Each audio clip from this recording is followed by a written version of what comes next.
Hello everyone, मेरा नाम मुकेश है। आज के इस वीडियो में हम लोग पोकर कॉम्बिनेशन एंड जो स्ट्रेटजीज होती हैं उसको लेकर डिस्कस करेंगे। दोस्तों, पोकर स्ट्रेटजीज एंड कॉम्बिनेशंस इतना ज़्यादा डिफ़िकल्ट तो नहीं है, लेकिन जो भी बिगिनर्स हैं उनके लिए याद रखना थोड़ा सा मुश्किल है। लेकिन आज के इस वीडियो में मैं एकदम सिंपल वे में बताने की कोशिश करूँगा। चलिए पहले पोकर कॉम्बिनेशन से समझते हैं। सो गाइस, हमारे यहाँ पर पहला नंबर पर है हाई कार्ड। दोस्तों, अगर किसी भी प्लेयर के पास कॉम्बिनेशंस नहीं हैं तो जिस भी प्लेयर के पास हाई कार्ड होता है यानी हाई रैंक का कार्ड होता है वो प्लेयर उस गेम का विजेता होता है, जैसे कि एस। सो गाइस, हमारा सेकंड नंबर पर है वन पेयर यानी एक ही रैंक के दो कार्ड, जैसे कि दो छक्के, दो एस, दो जैक या दो क्वीन। इस तरीके के काफ़ी सारे पेयर्स होते हैं। सो गाइस, हमारा थर्ड नंबर पर है टू पेयर्स यानी कि सेम रैंक के दो जोड़ी होने चाहिए, जैसे कि टू एस टू क्वीन या फिर दो छक्के दो चौके। गाइस, चौथा नंबर पर है हमारा थ्री पेयर्स यानी कि आपके पास एक ही रैंक के तीन कार्ड्स होने चाहिए, जैसे कि तीन एस, तीन छक्के या फिर तीन चौके।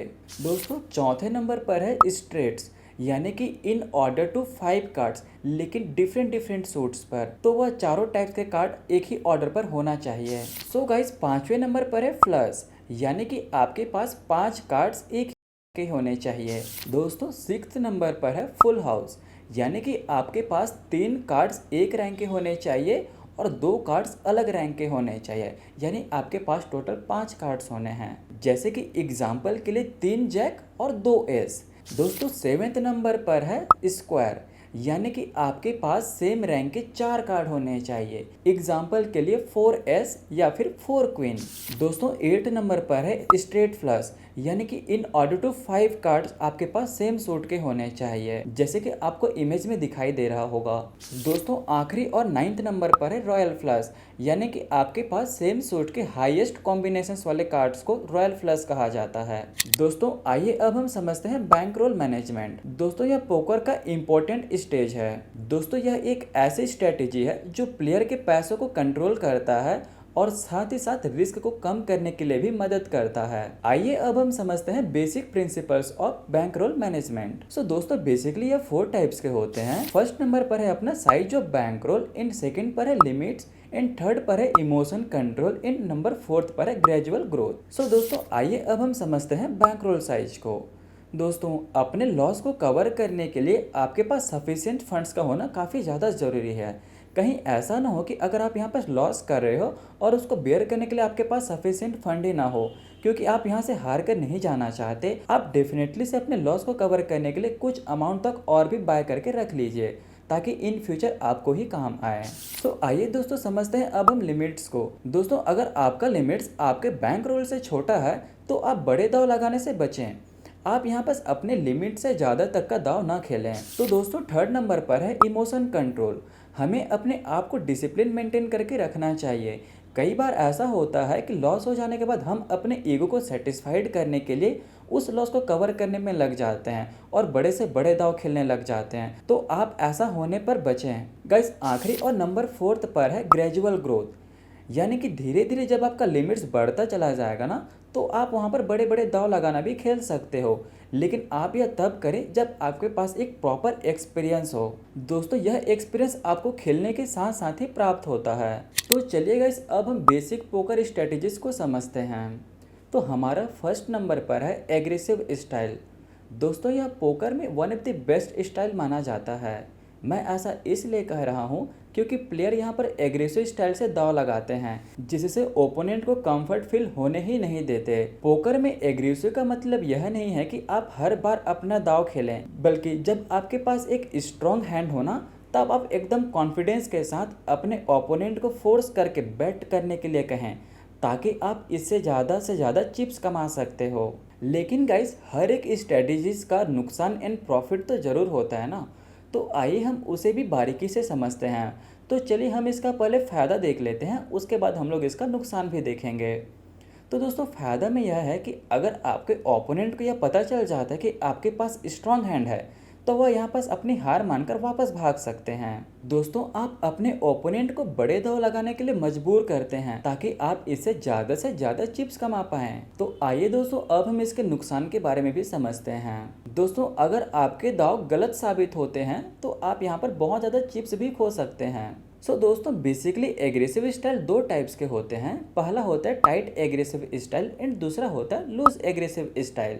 आइए दोस्तों हम समझते हैं टाइट एग्रेसिव स्टाइल को। दोस्तों जब आप अच्छे कॉम्बिनेशन का इंतजार करते हैं और वह जब दिखाई देते हैं तो आप एकदम फुल्ली कॉन्फिडेंस के साथ बैट लगा देते हैं। दोस्तों यह स्ट्रेटेजीज बिगिनर्स के लिए काफ़ी अच्छा होता है क्योंकि इसमें उनके रिस्क को कम कर देता है। तो आइए दोस्तों इसमें भी हम लोग फायदा एंड नुकसान को समझते हैं। सबसे पहले आइए फायदा को समझ लेते हैं। दोस्तों इसमें नुकसान होने की पॉसिबिलिटीज काफी हद तक कम हो जाती है क्योंकि आप यहाँ पर हर बार भाग नहीं ले रहे हो। आप यहाँ पास रुक रुक के अगर आप बैट करते हो, एक स्ट्रॉन्ग हैंड आपको सक्सेसफुल बैट की तरफ ले जाता है। आइए दोस्तों अब हम समझते हैं इसके नुकसान के बारे में। अगर दोस्तों आप अपने ओपोनेंट को लंबा इंतजार करवाते हैं तो आपके ओपोनेंट को यह पता चल जाता है कि आपकी स्ट्रेटेजीज क्या है एंड वो आपके अगेंस्ट में कार्ड डिस्कार्ड करना स्टार्ट कर देता है। आइए दोस्तों अब हम समझते हैं लूज एग्रेसिव स्टाइल। दोस्तों यह एक्सपीरियंस प्लेयर्स के लिए काफ़ी अच्छा है।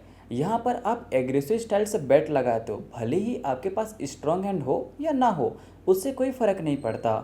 इससे आप एग्रेसिव स्टाइल में खेलने से आपके ओपोनेंट को आप यह सोचने में मजबूर कर देते हो कि आपके हाथ में क्या है। दोस्तों आइए अब हम इसके फायदा और नुकसान दोनों को समझते हैं। दोस्तों आपके पास स्ट्रॉन्ग कॉम्बिनेशन नहीं होने की स्थिति पर भी आप जीत सकते हो। आप यहाँ पर अपने ओपोनेंट को प्रेशराइज करके सिर्फ साइकोलॉजी का उपयोग करके भी आप यहाँ पर जीत सकते हो। आप अपने ओपोनेंट के लिए अनप्रेडिक्टेबल साबित होते हो जिससे उन्हें डिसीजन लेने में काफी डिफिकल्टीज का फेस करना पड़ता है। आइए अब हम इसके नुकसान को भी समझ लेते हैं। दोस्तों यहाँ पर बहुत सारे हाथ खेलने से आप यहाँ पर बहुत सारे चिप्स भी खो सकते हो। जैसे ही ओपोनेंट आपके कमजोरियों को पकड़ लेता है ना, तो आप बहुत सारे दांव हार भी जाओगे।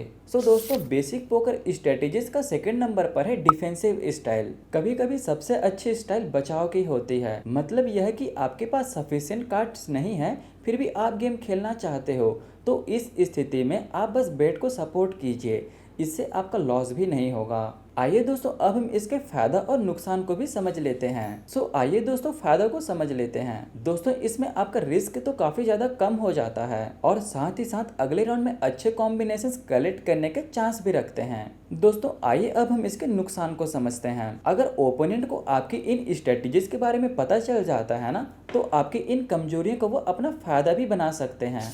आइए दोस्तों अब हम समझते हैं माइंड गेम्स इन वफलिंग को। दोस्तों अब हम स्टार्ट करते हैं माइंड गेम्स को समझना। दोस्तों पोकर में सबसे अच्छी स्ट्रेटेजीज होती है कि आप किसी दूसरे प्लेयर को नजर रखकर कि वो किस तरीके से खेल रहा है, आप उनकी सारी एक्टिविटीज को नजर रख सकते हैं। उनके स्ट्रॉन्ग हैंड या फिर वीक हैंड को वो किस तरीके से रिस्पॉन्स कर रहे हैं, उनके ऊपर किस तरीके से रिएक्ट कर रहे हैं, यह सब चीज आप उन पर देख सकते हैं। आप उनकी इन एक्टिविटीज को देखकर एवं सीखकर वो कॉपी करके आप खुद को एक प्रो लेवल का प्लेयर बना सकते हो। आइए दोस्तों अब हम समझते हैं बफलिंग को। दोस्तों अगर आप अपने ओपोनेंट को झांसा देते हैं तो आपका ओपोनेंट यह सोचने समझने पे मजबूर हो जाता है कि आपके पास वीक हैंड है या फिर स्ट्रॉन्ग हैंड। भले ही आपके पास ऐसा हो या ना हो, ये किससे कोई फर्क नहीं पड़ता, लेकिन आपका ओपोनेंट एकदम फोर्स फील करने लगता है, माने वो कंफर्टेबल फील ही नहीं करता वहाँ पर। लेकिन दोस्तों आप ये झांसा देने का मेथड आप ज़्यादा यूज़ ना करें। अगर आपका ओपोनेंट यह चीज़ों को पकड़ लेता है ना, तो आप यहाँ पर काफ़ी सारे चिप्स खो सकते हो और साथ ही साथ आपका ओपोनेंट गेम छोड़कर भाग भी सकता है। आइए गाइस अब हम टाइप्स ऑफ पोकर को समझते हैं। गाइस हमारे फर्स्ट नंबर पर है टेक्सास होल्डएम। गाइस यहाँ पर प्लेयर 2 या 2 से अधिक प्लेयर्स खेलते हैं, यानी हर एक प्लेयर्स को 2-2 क्लोज्ड कार्ड्स मिलता है। इन 5 ओपन कम्युनिटी कार्ड्स को टेबल पर रखा जाता है। अब जो भी प्लेयर्स हैं वो अपने दोनों कार्ड्स को ओपन करके उन 5 ओपन कम्युनिटी कार्ड्स के साथ मैच करते हैं और एक कॉम्बिनेशन बनाने के लिए यूज करते हैं। गाइस इसमें जिन भी प्लेयर्स का अच्छा कॉम्बिनेशन होता है वो इस गेम को जीत जाता है। और गाइस हमारे सेकंड नंबर पर है ओमाहा। यहाँ पर गाइस हर एक प्लेयर्स को 2-2 कार्ड्स के बजाय 4-4 कार्ड्स मिलते हैं और साथ ही 5 ओपन कम्युनिटी कार्ड्स टेबल पर भी रखते हैं। दोस्तों यहाँ पर प्लेयर अपने दोनों कार्ड्स और कम्युनिटी कार्ड्स में से 3 कार्ड्स उनको यूज करने के लिए दिया जाता है, जिससे वो अच्छे एंड स्ट्रॉन्गेस्ट कॉम्बिनेशन करेक्ट कर सकें। दोस्तों अब हमारे थर्ड नंबर पर है स्टड पोकर। इसमें दोस्तों प्लेयर्स को कई सारे कार्ड मिलते हैं। इसमें से कुछ कार्ड्स ओपन होते हैं एंड कुछ कार्ड इसमें से बंद होते हैं। दोस्तों अक्सर प्लेयर्स को 5 या 7 कार्ड के साथ खेलना होता है और साथ ही साथ 5 ओपन कम्युनिटी कार्ड्स टेबल पर भी रखा जाता है। इसमें भी 5 ओपन कम्युनिटी कार्ड्स के साथ अच्छे कॉम्बिनेशंस कलेक्ट करना होता है। दोस्तों इसका स्ट्रेटेजी यह है कि दूसरी प्लेयर्स पर नज़र बनाए रखें और झांसे से बचें। दोस्तों आखिरी और चौथे नंबर पर है पोकर। दोस्तों इसमें प्लेयर्स को 5 कार्ड मिलते हैं जिसमें वो चाहे तो कुछ कार्ड्स को नए कार्ड में कन्वर्ट भी करा सकते हैं और साथ ही साथ 5 ओपन कम्युनिटी कार्ड्स टेबल पर भी रखा जाता है। दोस्तों एक या अधिक कार्ड को कन्वर्ट करने के बाद उन्हें 5 कार्ड के साथ कॉम्बिनेशंस कलेक्ट करना होता है। आइए दोस्तों अब हम वीडियो के निष्कर्ष की तरफ चलते हैं। दोस्तों पोकर कोई किस्मत का खेल नहीं है। यहाँ पर आपको जीतने के लिए कॉम्बिनेशंस और स्ट्रेटजीज का समझना काफ़ी ज़्यादा ज़रूरी होता है। दोस्तों एग्रेसिव, झांसा देना और अपने ओपोनेंट के माइंड को पढ़ना, यह सब चीज़ें पोकर के एक अच्छे प्रो प्लेयर की निशानी होती हैं। आई होप दोस्तों आज का वीडियो आप लोगों को काफ़ी इन्फॉर्मेटिव लगा होगा। अगर मेरी यह वीडियो आपको पसंद आती तो वीडियो को लाइक करके चैनल को सब्सक्राइब कर दीजिएगा। मिलते हैं एक नेक्स्ट वीडियो पर। धन्यवाद।